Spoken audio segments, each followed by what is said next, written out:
Imagine a young boy, poor and orphaned, wandering through the dusty lanes of ancient India. No royal blood in his veins, no soldiers to protect him, no throne waiting for him. And yet, this very boy would one day rise to become the first emperor of India, founding one of the greatest empires in history. His name was Chandragupta Maurya, and his story begins in the most unexpected way. To understand Chandragupta's rise, we must first look at the world he was born into. It was around the 4th century BCE. India was fragmented. Dozens of kingdoms and republics fought for dominance. At the center of power was the Nanda dynasty, rulers of Magadha, controlling one of the wealthiest and strongest kingdoms in the region. But the Nandas were notorious for their arrogance, greed, and harsh rule. Ordinary people suffered under crushing taxes. Discontent was spreading. In this world of chaos and opportunity, a boy named Chandragupta grew up with nothing. His origins are debated. Some say he was born in a humble family. Others say he was abandoned, raised among hunters. Whatever the truth, he was far from the royal courts of power. One night, fate intervened. Chandragupta, still a child, was playing at a village fair when he caught the eye of a man who would change his life forever, Chanakya. Chanakya was no ordinary man. He was a scholar from Takshashila, a teacher of politics and economics, and a master strategist. He had come to Magadha, witnessed the arrogance of the Nandas, and sworn to bring them down. When he saw the boy Chandragupta, legend says he noticed something extraordinary, a natural aura of leadership, sharp eyes, and an energy that set him apart. In that moment, Chanakya decided this boy would be the weapon to topple the Nandas. But Chanakya was not a man to act on impulse alone. Ancient accounts say he tested Chandragupta in brutal ways. One such story tells us that he placed the boy in front of a hungry lion. The crowd thought it was the end, but the boy's quick thinking saved him. He dodged, tricked the beast, and escaped alive.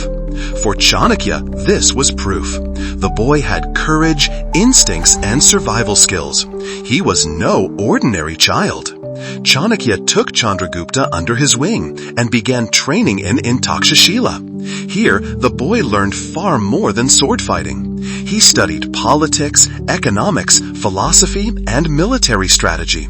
He absorbed Chanakya's vision, not just to seize a throne, but to build an empire where power would be centralized, strong enough to protect the people from tyranny and foreign invaders.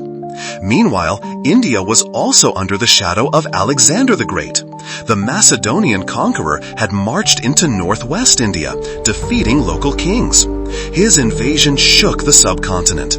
While Alexander eventually withdrew, leaving behind Greek governors, the idea of a united power strong enough to resist such invasions became even more urgent.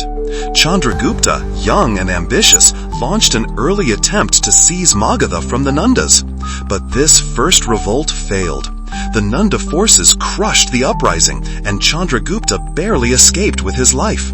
Many would have given up then, but Chanakya and Chandragupta did not. Instead, they regrouped, raised new allies, and prepared more carefully.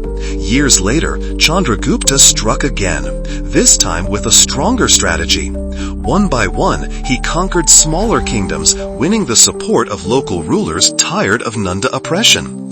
His army grew larger, disciplined, and loyal. Finally, he turned toward Pataliputra, the Nanda capital. According to legend, the Nanda king laughed when he heard that a nobody like Chandragupta was challenging him. But the laughter didn't last. After a series of battles, the Nanda dynasty collapsed.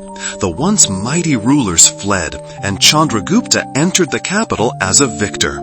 From street boy to emperor, the impossible had become reality. Chandragupta Maurya now sat on the throne of Magadha, but he didn't stop there. With Chanakya by his side, he expanded his empire. He pushed west, seizing territories left behind Alexander's governors. Soon, his empire stretched from Afghanistan in the northwest, across the Gangetic Plains, to Bengal in the east, and down into the Deccan. This was something India had never seen before, a truly vast, centralized empire under one ruler. The Mauryan Empire was born.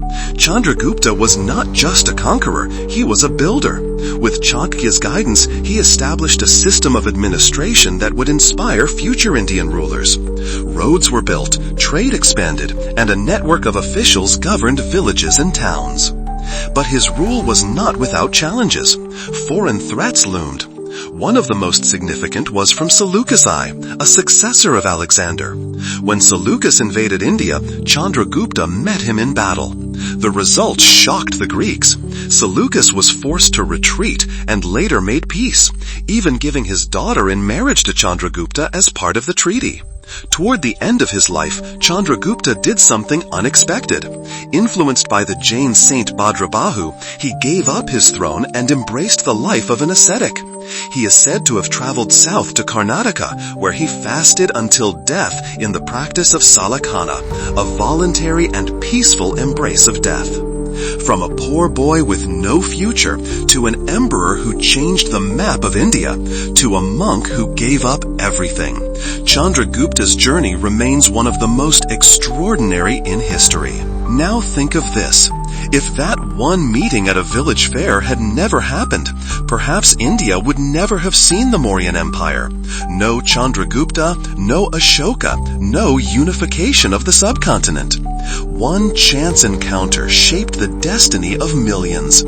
Chandragupta's story is more than history. It is a reminder that greatness can come from the most unexpected places, and that one moment of recognition, one person who sees your potential, can change the story of the world.